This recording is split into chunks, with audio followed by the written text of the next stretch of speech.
सृष्टि के आरंभ में 1,96,08,53,123 वर्ष पूर्व। कहते हैं इस बात को घोषणा कर दिया, यस्मिन ऋचा साम यजुंस यस्मिन प्रतिष्ठिता रत्ना विभाविवारा यस्मिश्चित्तम सर्वमोत्तम तन्मे मनः शिव संकल्पमस्तु।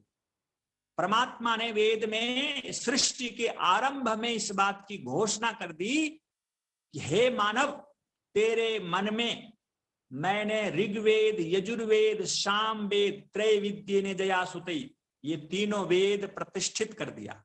फिर आपके मन में विचार आ रहा होगा कि फिर अथर्ववेद कहाँ चला गया?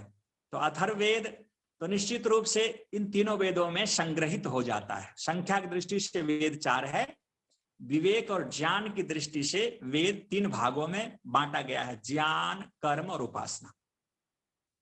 तो ऋग्वेद, यजुर्वेद, सामवेद हमारे मन में पहले से प्रतिष्ठित है। हम कई बार मोक्ष में गए, कई बार हम ऋषि बने, हमें याद नहीं है, याद करिए आप।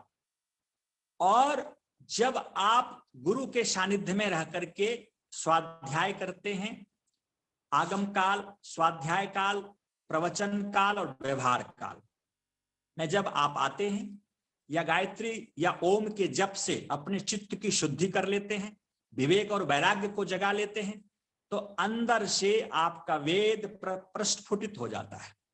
आप ऋषि बन जाते हैं, आप जीवन मुक्त अवस्था में आ जाते हैं, आप महान पुरुष बन जाते हैं। जब अपने मन में भरा हुआ वेद ज्ञान को आप जगा नहीं पाते, काम, क्रोध, लोभ, मोह में क्षिप्त, मूढ़ और विक्षिप्त अवस्था में पड़े रहते हैं, तो निश्चित रूप से हमारा जो मन है, मन में जो वेद विद्या है, वो बीज रूप में ही पड़ा रह जाता है, वो अंकुरित नहीं होता। तो हम साधारण व्यक्ति बन करके, भिखारी बन करके, रोगी बन करके हम बिलबिलाते रहते हैं, रोते गाते रहते हैं कि मेरे पास तो कुछ है ही नहीं। परमात्मा ने हमारे मन में ऋग्वेद, यजुर्वेद, सामवेद पहले से प्रतिष्ठित कर दिया है, सब कुछ दे दिया है, अंदर स्वयं प्रभु बैठा हुआ है। तो निश्चित रूप से हम कितने धनी हैं, कितना सौभाग्यशाली हैं, सब कुछ मेरे अंदर है, मेरे चित्त में है, मेरे मन में है। तो प्रभु तू कितना महान है, अपने मन को जगाइए, मन में जो मल हमने भर रखा है उसको हटाइए। निश्चित रूप से जब राख को हटाएंगे वो चिंगारी निकलेगी और प्रकाश प्रकाशित होगा और हमारा मन प्रसन्न होगा और हम अपने जीवन को सफल कर पाएंगे। निश्चित रूप से ये बात हमें समझनी चाहिए कि ये मन कितना बड़ा है, कितना विशाल है, अरबों खरबों जीवन का डाटा स्टोरेज कर रखा है, कभी फूल नहीं हो रहा है और है, इसको एक दिन हमें खाली करना पड़ेगा। और जब हम खाली कर देते हैं अभ्यास और वैराग्य से, यम नियम के पालन से, तो यही मन हमें ऋषि बना देता है, मोक्ष दिला देता है। मन एवं मनुष्यानाम कारणम बंध मोक्षयो, मन ही बंधन का कारण और मन ही मोक्ष का साधन। तो मन में जब हम मल को भर के रखते हैं, क्षिप्त, मूढ़ और विक्षिप्त अवस्था में जब हम जीते हैं, तो हम बंधन में पड़े रहते हैं। जब इस अवस्था को मन से हटा देते हैं, एकाग्र और निरुद्ध अवस्था में ले जाते हैं, यही मन, यही चित्त हमें मुक्ति दिला देता है। तो मैं विस्तार ना करता हुआ अपनी वाणी को विराम करूंगा। और आदरणीय प्रोफेसर वेद प्रकाश शर्मा जी ने कल कहा था कि देव मन क्या होता है, ऋत मन क्या होता है, तो आपसे भी यही आग्रह है कि इस पर और आप विस्तार कर दें। इसको जो मैंने स्वाध्याय चिंतन किया आपके बीच में रखा, आपका बहुत बहुत धन्यवाद। आपने हमें सम्मान दिया, प्यार दिया और मेरी बातों को सुना, इसके लिए आभार। ओम शांति ही शांति ही शांति।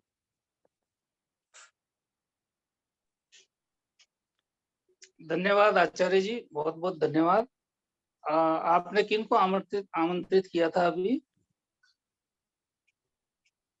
आचार्य जी? अपने प्रोफेसर वेद प्रकाश शर्मा जी कल कुछ कह रहे थे, मन देव मन, आप जिनको समझें, इसलिए मैं उस विषय को, क्या उनके मन में कुछ और भी इस विषय में बात हो तो उसको और ऐड कर दें तो लोगों को और उसको लाभ मिल जाएगा। जी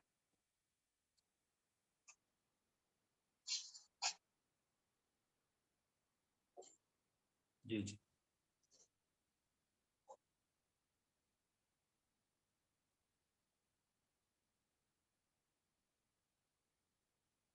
और किसी को बुला लें, शायद नहीं सुन रहे, नहीं होंगे उपस्थित। वेद प्रकाश जी दिखाई नहीं दे रहे। ठीक है जी।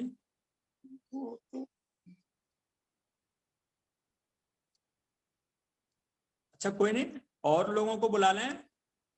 जी जी। या किन्हीं का प्रश्न हो तो रखें। कल एक प्रश्न आया था कि गर्भ अवस्था में कैसे पता पड़ता है कि भाई हाँ जी। मैं ईश्वर से प्रार्थना करूंगा, जैसे ही इससे गर्भ गर्भ से मुक्त होऊंगा मैं उनकी भक्ति करूंगा, ऐसा प्रश्न जयपुर के अर्जुन लाल जी ने पूछा था।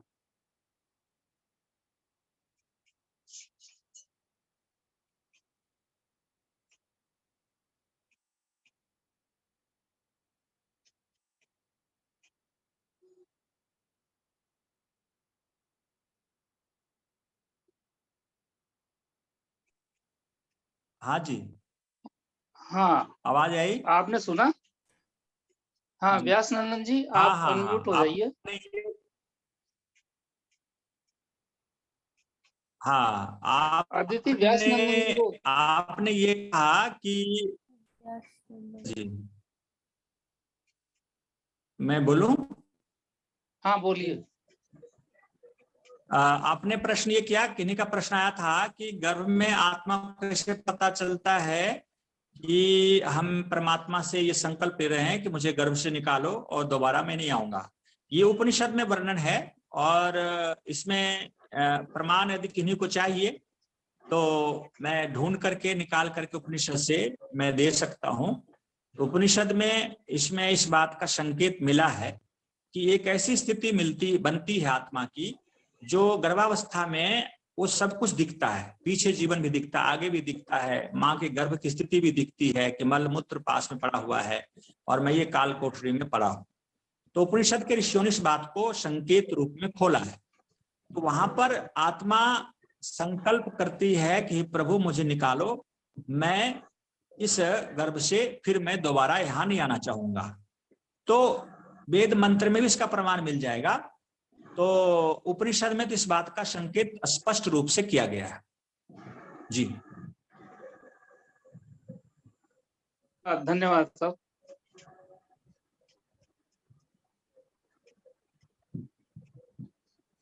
जी। वेद प्रकाश जी, वेद प्रकाश शर्मा जी, आपके पास आ रहा है क्या अनम्यूट?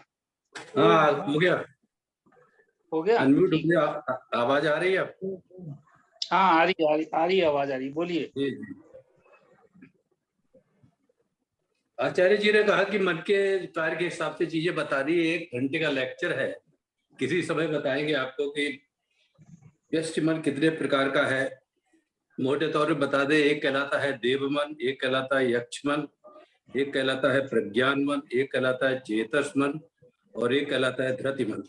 धृति मन भी 3 प्रकार का होता है, प्रत्याधान, विश्वभान और वशीकरण। तो इसके डिटेल में बताने के लिए कम से कम 1 घंटा हमें चाहिए, तो फिर कभी देखते हैं। तो इसको आप लोग पढ़ के देखें, आपको मिल जाएगा किसी भी योगिक बुक के अंदर, योगिक किताब के अंदर। समय मिलेगा तब इसके बारे में डिटेल में आपको बताएंगे। शांति पाठ करना हो तो बताइए। व्यास नंदन जी को बुला लीजिए। ओम ओम। आइए व्यासनंदन शास्त्री जी, जी आइए, दो बोलिए दो शास्त्री जी। दो हमारे पास में दो आई है इंक्वायरी। एक तो अनिल नरूले जी कुछ बोलना चाहते हैं, एक अर्जुन काला जी बोलना चाहते हैं। 1 मिनट में उनको अनम्यूट कर देता हूँ, ठीक है? बोल रहा हूँ। हाँ, अर्जुन कालरा जी, आज अर्जुन जी, कालरा साहब आपको अनम्यूट किया है, आप अनम्यूट हो। आपके पास मैसेज आ रहा होगा कालरा जी। हाँ जी, बोलिए। गर्भ वाली स्थिति जी, आज कालरा जी बोलो, आवाज आपकी धीरे आ रही है, बोलो। आप तो फिर अनम्यूट हो गए कालरा जी। शास्त्री जी को बुलाइए। हाँ, नरूला जी कुछ कहना चाहते हैं, अनिल नरूला जी। हेलो। जी हाँ जी, ये जो मैंने पूछा था जो गर्भ की स्थिति वाला, वो कौन से उपनिषद में उसका जिक्र आता है? हेलो, मेरी आवाज हाँ, नहीं वो आ रही? पूछ रहे कौन से आ रही है आपकी आवाज। आचार्य जी बात ही वो बताएंगे। उपनिषद का नाम जानना चाहते हैं। अर्जुन कालरा जी उपनिषद का नाम बता देंगे आचार्य जी। हाँ नहीं, उन्होंने अभी उपनिषद का बोला भी नाम था। मैं बता दूंगा। मैं अभी उपनिषद किस में है, लेकिन किस में है ये नाम स्मरण नहीं है, किस उपनिषद में है, लेकिन उपनिषद में है। मैं ढूंढ करके आपको कांटेक्ट नंबर ले लीजिए, फिर मैं बताऊंगा, अभी स्मरण में नहीं है। ठीक है। नरूला जी। हाँ नरूला जी आप बोलिए। आचार्य प्रभा मित्र जी को सादर प्रणाम। आज का कार्यक्रम संचालन करने वाले चंद्रशेखर शर्मा जी और आदरणीय वेद प्रकाश शर्मा जी, आपको भी नमस्कार प्रणाम। और लक्ष्मण आर्य जी और पुरुषोत्तम मुनि जी भी दिल्ली से बाहर कहीं जा रहे हैं, उनको भी प्रणाम। और चंद्रकांता और सभी आयोजकों को प्रणाम। आचार्य जी ने आज बड़ा अच्छा व्याख्यान दिया मन की प्रवृत्तियों के ऊपर और ज्ञान की संभावनाओं के ऊपर, बड़ा प्रवचन दिया। लेकिन उसमें मुझे एक शंका थी जिसके बारे में मैं आचार्य जी से पूछना चाहता था। जैसे आचार्य जी ने बताया कि गर्भ से पूर्व की स्थिति को छोड़ते हुए उस बात को एक अलग रखें हम, और उसके अलावा जैसा उन्होंने बताया कि जो चीज सत्य के विपरीत होती है, जो चीज जैसी होती है उसके विपरीत अगर हम सोचते हैं तो वो उल्टी होती है, वो ठीक नहीं होती, गलत होती है। और आचार्य जी ने कहा कि हमारा शरीर जो है बड़ा अस्वच्छ है, बड़ा गंदा है, और हम इसको बड़ा शुचि और स्वस्थ और अच्छा समझते हैं। तो इस बारे में मेरी थोड़ी असहमति थी कि अगर हम ऐसा मानते हैं कि हमारा शरीर अस्वच्छ है और बहुत गंदा है, तो इसका मतलब क्या है, नकारात्मक सोच नहीं होगी। और साथ ही फिर इस पे हमारा कोई कंट्रोल नहीं है, ये तो ईश्वर प्रदत्त है। और ईश्वर की दी हुई कोई चीज भी उसे गंदी कहे या अच्छे स्वच्छ कहें तो मेरे ख्याल में वो क्या ठीक होगा। इस बारे में आचार्य जी का थोड़ा दोबारा समीक्षा करने के लिए कहना। धन्यवाद। हाँ जी, ठीक है जी, ठीक है। मैं बोलूं, आवाज आ रही है? हाँ जी, जी, इसमें योग दर्शन का सूत्र है जी। हाँ जी, शास्त्री जी मैं थोड़ा बोल लूं, 2 मिनट। बोल शौचात स्वांग जुगुप्सा परेर असंसर्गः, कि ऋषि पतंजलि ने कहा कि जब साधक व्यक्ति अपने शरीर को बार बार शुचि करता है, शुद्ध करता है, तो फिर भी गंदगी देखी जाती है तो अपने शरीर से उसे घृणा हो जाती है। तो दूसरे एक शरीर से संसर्ग कैसे करेगा, स्पर्श कैसे करेगा? तो निश्चित रूप से ये वास्तविकता है कि हमारा शरीर मलमूत्र का पिंड है और ये गंदगी का घर है। जब तक हम ऐसा सत्य को स्वीकार नहीं करेंगे तो हम इस शरीर से निकलने की चेष्टा नहीं करेंगे, मुक्ति की तरफ हम बढ़ ही नहीं सकते, क्योंकि इसको हम पवित्र, शुद्ध और बहुत अच्छा मानते रहेंगे, जबकि ऐसा है नहीं। तो हम इसमें रहना चाहेंगे, इसमें बंधे रहना चाहेंगे। तो हम योग की दृष्टि से, मोक्ष की दृष्टि से जब विचार करेंगे तो हमें इसको अपवित्र और गंदगी का घर मानना पड़ेगा, दुख का घर मानना पड़ेगा। और है मानना क्या, सच्चाई है, तभी हम इस शरीर से निकलने के लिए व्याकुल होंगे और मुक्ति में जाएंगे। तो और सांसारिक दृष्टिकोण से हमें परमात्मा ने जो कुछ दिया है तो इसको सुरक्षित रखना, साफ रखना। कीचड़ में ही कमल खिलता है, तो हम कमल, आत्मा कमल है, कीचड़ में है, शरीर तो कीचड़ है, इसको ठीक ठाक रखना हमारा धर्म है, क्योंकि यही धर्म, अर्थ, काम, मोक्ष का साधन है। इस दृष्टि से तो ठीक है, लेकिन जब हम ज्ञान की ऊंचाई में जाएंगे तो इसे हम गंदगी का घर और ये दुख का घर मानना पड़ेगा, क्योंकि तभी मोक्ष में जाएंगे। तो शास्त्र का इसका प्रमाण है कि जैसे जैसे हमारा ज्ञान बढ़ेगा वैसे वैसे हमारा विचार उन्नत होगा और इससे हम ऊपर उठ जाएंगे। तो सांसारिक दृष्टिकोण से इसे अच्छा मानना चाहिए। शरीर तो देवालय है, भगवान का दिया हुआ वरदान है। ठीक है जी, धन्यवाद आचार्य जी। हाँ, अब व्यासनंदन आचार्य जी आपकी प्रतीक्षा कर रहे हैं, बोलिए। बस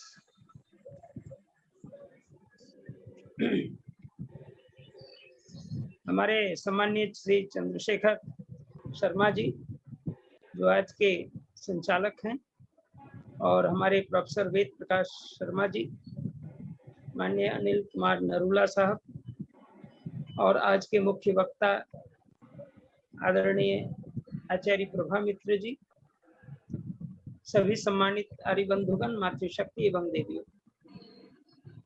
आज का विषय बड़ा ही महत्वपूर्ण रहा, क्योंकि मन की प्रवृत्तियों और उसके अंतर्गत मन के बहुत प्रकार के लक्षण और साथ ही साथ उनके स्वरूप पर विशेष वैज्ञानिक विश्लेषण हुआ है।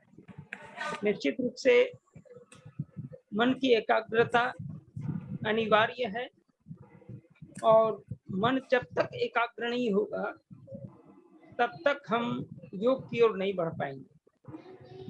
केनोपनिषद के अंदर मन के मन को जानने की बात आई है। श्रोत्र से श्रोत्रम मनुष्यो मनोयत वाचो हवाचंग सहु प्राणस्य प्राणः चक्षुषश्च चक्षुरतिमुच्य धीराः प्रेत्यास्मान् लोकात् अमृता भवन्ति। अर्थात वही मनुष्य अमृत की प्राप्ति करते हैं जो मन के मन को जानते हैं। अर्थात मन के मन को जानने का मतलब है परमपिता परमेश्वर को जानना। इंद्रियों, आंख का आंख महा आंख परमपिता परमेश्वर, कान का कान महाकान परमपिता परमेश्वर। अर्थात इन विषयों के देने वाले के मूल स्वरूप में यदि विचार करेंगे तो परमपिता प्रभु हमारे सामने स्थित होता है। और निश्चित रूप से इस ज्ञान की प्राप्ति जब तक व्यक्ति को नहीं होगी तो मुक्ति की ओर हम नहीं बढ़ पाएंगे। इसलिए रीते ज्ञानात् न मुक्ति है, ज्ञान के बिना मुक्ति नहीं होती। इसलिए ज्ञान की ओर जाने के लिए हम निश्चित रूप से स्वाध्याय की चर्चा भी स्वाध्याय कालीन, प्रवचन कालीन और इस प्रकार से व्यवहार काल और साक्षात्कार को जो उन्होंने दिया है, निश्चित रूप से जब व्यक्ति अपने अंदर इन अवस्थाओं में नहीं प्रवेश करता तब तक वह ज्ञान की ऊंचाई पर नहीं चढ़ सकता है। तो मन कारण है ज्ञान की ओर बढ़ने का, क्योंकि मन के अंदर ही जब हम दैव मन की चर्चा भी हमारे माननीय प्रोफेसर वेद प्रकाश जी शर्मा बोल रहे थे कि दैव मन अर्थात जब मन के अंदर दिव्यता आती है, उनके विचार में दिव्यता आ जाती है। जब हम दिव्यता को धारण करके दया, करुणा और साथ ही साथ किसी भी अशाही को देख करके, कोई भी अपाहिज है या कोई भी असहाय व्यक्ति है, उनको देख करके दया उमड़ जाती है और उनके लिए हम सहायता के लिए दौड़ पड़ते हैं, तो हमारा दैव मन काम करता है। क्योंकि मन अगर दैव नहीं होगा, अदैव रहेगा, राक्षसी प्रवृत्ति का मन बना रहेगा, तो हम उसकी ओर देखेंगे भी नहीं। इसलिए सात्विक प्रवृत्ति से ऊपर दैव मन का स्थान होता है। और यक्ष मन जो है वो पूर्णतः दृढ़ता का है। जैसे यक्ष प्रश्न कहा जाता है ना, यक्ष प्रश्न अर्थात इतना दृढ़ प्रश्न कि उस प्रश्न के जवाब देने के बाद ही तुम्हें आगे आगे बढ़ने की आवश्यकता होगी, नहीं तो फिर तुम मारे जाओगे, अर्थात तेरी मूर्छितावस्था कर दी जाएगी। इसका मतलब उस मन के द्वारा हम इतना दृढ़ हो जाएंगे, हम इतने अपने मन को इतना कंट्रोल में रख लेंगे, इतना एकाग्रता में इतनी पूरी निष्ठा आ जाएगी, तब हम किसी भी सत्य विवेक की ओर जा सकेंगे। और सत्य की प्राप्ति होते ही हमारा मन जो है पूर्णतः शुद्धता की ओर चला जाता है। इसी को महाराज मनु कहते हैं मनः सत्येन शुद्ध्यति। मन में जब तक ये सत्य विचार, दैव विचार, उत्तमता को धारण करने का विचार, पूर्णतः स्थिर होने का विचार, निष्ठावान बनने का विचार, तत्परता के साथ उत्तम गति की ओर स्थिर रहने का विचार, यह सभी जो विचार हैं ये मन की तरंग को स्थिर करने और साथ साथ उसके जो पक्ष हैं इसकी ओर स्वीकार करने की ओर प्रवृत्ति बनती रहती है। और इस स्थिति में जब योगाभ्यास व्यक्ति करता है, प्राणों का व्यायाम करता है, प्राणायाम करता है, तो ये मन की स्थितियां दैव मन की ओर ही प्रवृत्ति बनती चली जाती है और वह देव मन पूर्ण रूप से अच्छाइयों को धारण करने का यक्षमन प्रविष्ट करता है और उसमें इतनी दृढ़ता हो जाती है कि हम सत्य की ओर पूर्णतः आरूढ़ हो जाते हैं।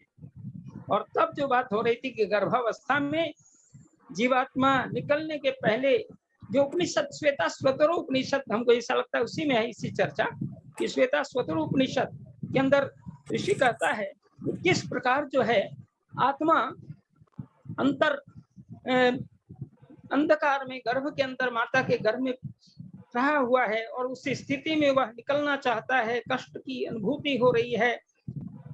प्रभु की कृपा से समय होते ही वह बाहर आता है और बाहर के चाचिक के वातावरण को देख वह उसी में मग्न हो जाता है और तब वह अपने प्रतिज्ञा को भूल जाता है।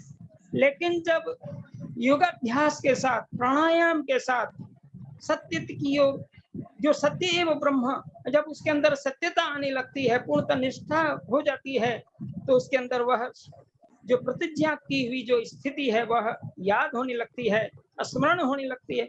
और ये सारे याद होते, स्मरण होते ही हमारा जो मन है पूर्णतः देवत्व की ओर बढ़ता है और वह देवत्व, महादेवत्व जो परमपिता प्रभु है, हम उसमें तल्लीन होने लगते हैं। और मना एवं मनुष्याणाम कारणम मोक्षयोः जो कहा गया है, वही मन जो है मोक्ष का कारण बनने लगता है। और आत्मा पूर्णतः उस जो शरीर की अव्यवस्था और शरीर की जो विकृतियों की चर्चा कर रहे थे, वस्तुतः शरीर की विकृतियों को इसलिए बता दिया जाता है ताकि हम शरीर से मोह न करें। हालांकि ये धर्म का साधन है, प्रत्येक कार्य का साधन है, इसके बिना हम कुछ नहीं कर सकते। लेकिन जब योगी ध्यानस्थ हो जाता है, इन तमाम स्थिति से ऊपर उठ जाता है, वह केवल और केवल शुद्ध ज्ञान में प्रविष्ट करता है। उस समय ये सारे अपराध ज्ञान जो है वो बिल्कुल स्थिर होकर के बाहर निकल जाता है। और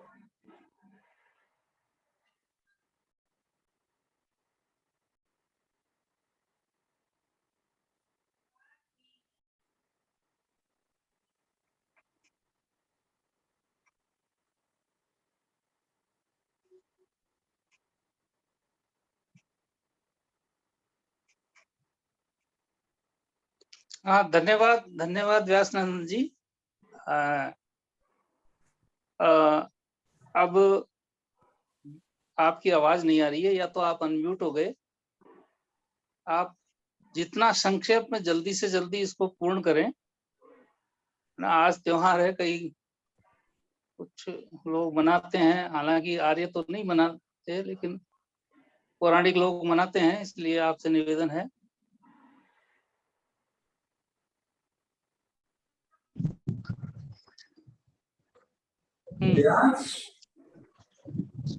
हाँ, शांति पाठ करवाया जाए क्या? हाँ, शांति पाठ करवा लें। बच्चे कहाँ गए बच्चे? चलो शांति पाठ करो, स्टार्ट। अनम्यूट करिए, अनम्यूट कर दीजिए, चलिए बोलो। जी जी जी।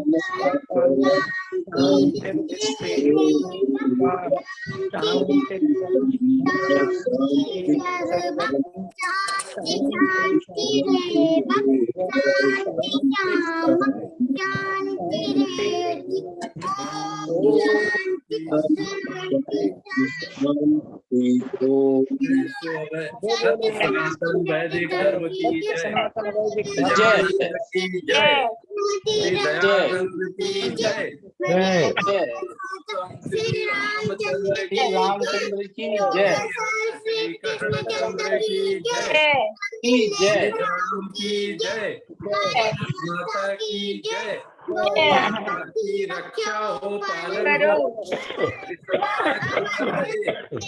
ज्योति जलती रहे, हरिओम महाकुंभ की जय।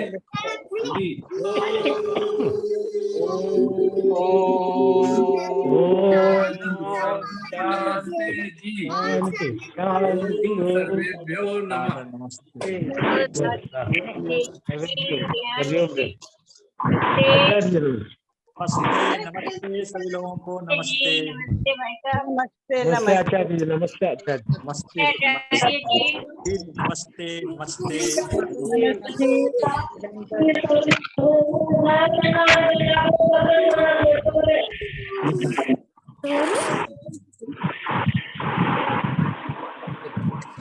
धीर जी।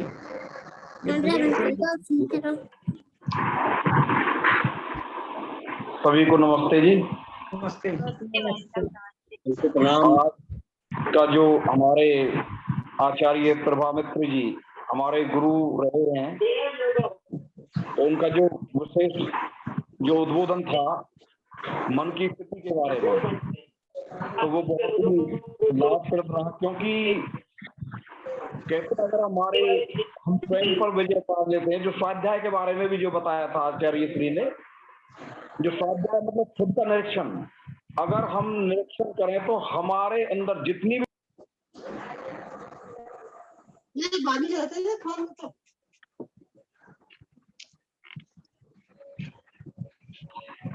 तो अगर देखा जाए तो उससे ज्यादा कहीं भी जितनी हमारे अंदर जो गंदगी है उससे ज्यादा हमें कहीं विकार और गंदगी दिखाई नहीं पड़ेगी।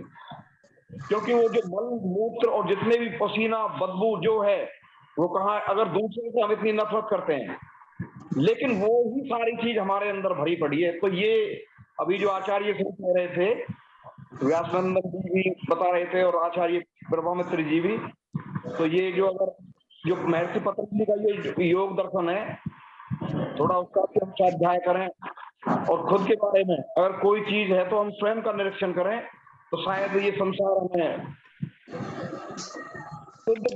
माता जी, चंद्रकांता जी, अगर आप मेरी आवाज सुन रहे तो इनके बाद आप दो वचन अपने बोले, आशीर्वाद दें। आपके संचालक महोदय हमारे ये वीर लखनलाल जी तो आज दूर हैं, जी तथा आदरणीय शास्त्री व्यासनंदन जी, हृदय मुनि जी तथा मुख्य वक्ता हमारे बहुत सुंदर बोधन उत्तम गाढ़ विषय को इतने सरल ढंग से बताया कि हम बड़े प्रसन्नचित हो गए, उल्लासित हो गए। और विशेष करके क्षिप्त विक्षिप्त और मूढ़ अवस्था का जो वर्णन किया बड़ा ही सुंदर था। और उसके साथ जो आगे की दो अवस्थाएं उन्होंने बताई, एकाग्रता योग साधना के द्वारा हम आगे बढ़ सकते हैं, और व्यासनंद शास्त्री ने उस कड़ी को और आगे बढ़ाया, बड़ा अच्छा सब खोल के बताया। हम लोगों की ज्ञान की वृद्धि हुई। आप सभी का बहुत बहुत धन्यवाद। वक्ताओं का तो उपदेशों का तो हम बहुत ऋणी हैं, हमारे ज्ञान में वृद्धि होती है। स्वाध्याय करने से और परिपक्वता आ जाती है, तो इसलिए स्वाध्याय हमें निरंतर करते ही रहना चाहिए। जो सुना है उस पर मनन अपने आप ही हो जाता है अगर स्वाध्याय करेंगे तो, और नहीं तो जो सुना है उसी को ही बार बार रिपीट करें। अगर कुछ लिखा है तो उसी को पढ़ लें तो भी हमारा स्वाध्याय हो जाता है। वैसे आठ ग्रंथों को स्वाध्याय करना अति अनिवार्य है अगर हम अपने बुद्धि को सुंदर उत्तम स्थिर और प्रज्ञा की तरफ ले जाना चाहते हैं। तो धन्यवाद, अति अति आभार। हाँ, धन्यवाद। अदिति, अगर आवाज सुन रहे हो तो ये मीटिंग के लिए आप अब इसको क्लोज कर दें। ठीक है जी। आप सभी को सादर नमस्ते। ऐसे तालिका हमारी अदिति रानी, आपका भी धन्यवाद।